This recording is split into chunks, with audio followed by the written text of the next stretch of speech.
കിട്ടുമാ? ധാരാളമാക്കിയുള്ളൂ. Chess കളിയിൽ ജയിക്കാൻ എന്ത് ചെയ്യണം? ചെസ് കളിയിൽ ജയിക്കണമെങ്കിൽ ചെസ് കളിക്കണം.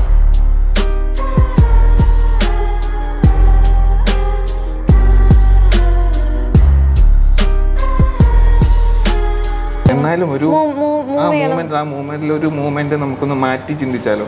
മനസ്സിലായില്ലേ? ഞാൻ എന്നടാവേ ഒന്ന് തെളിച്ചു പറ.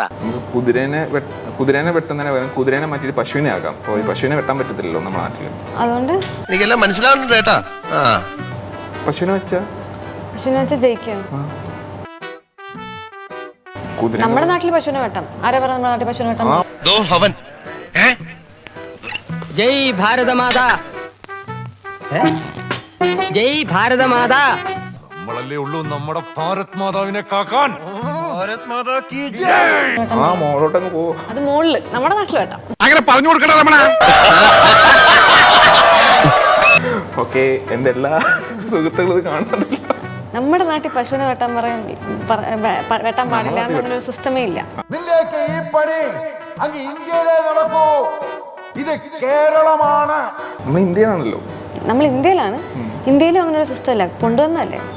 നമ്മളെ പ്രശ്നമല്ല. മലയാളികൾ അങ്ങനെയാണല്ല. മൃഗങ്ങളെ സംരക്ഷിക്കുക എന്നുള്ള രീതിയിലാണെങ്കിൽ എല്ലാ മൃഗങ്ങളെയും വെട്ടരുത്. പശുവിന് മാത്രം അങ്ങനെ പ്രത്യേകിച്ച് കൺസിഡറേഷൻ ഒന്നും ഈ നാട്ടിലില്ല. മനസ്സിലായോ?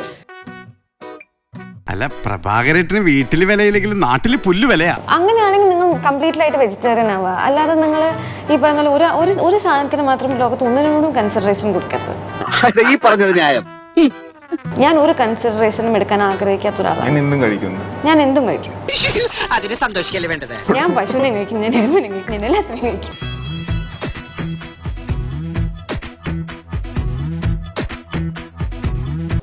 പരട്ട സത്യം പലതും പറഞ്ഞ് നമ്മളെ പ്രകോപിപ്പിക്കാൻ നോക്കും. എന്തോന്ന്? പ്രകോപനം. തപോവനം എന്നൊക്കെ ഞാൻ കേട്ടിട്ടുണ്ട്. ഇതെന്തോന്ന്? പ്രകോപനം എന്ന് വെച്ചാൽ ഒരു തരം കോലിട്ടിളക്കല്. ഓഹോ, ഇനി അവന്മാരങ്ങനെ ചെയ്താ പപ്പഞ്ചി പറ. നമ്മൾ സമ്മയനം പാലിക്കണം. സമ്മേനോ? സമ്മയനം എന്നുവെച്ചാ എന്ന് വെച്ചാ മിണ്ടാതെ നിക്കണോന്ന്. ഭാരത് മാതാ കി ജയ്. എന്നാ ഞാൻ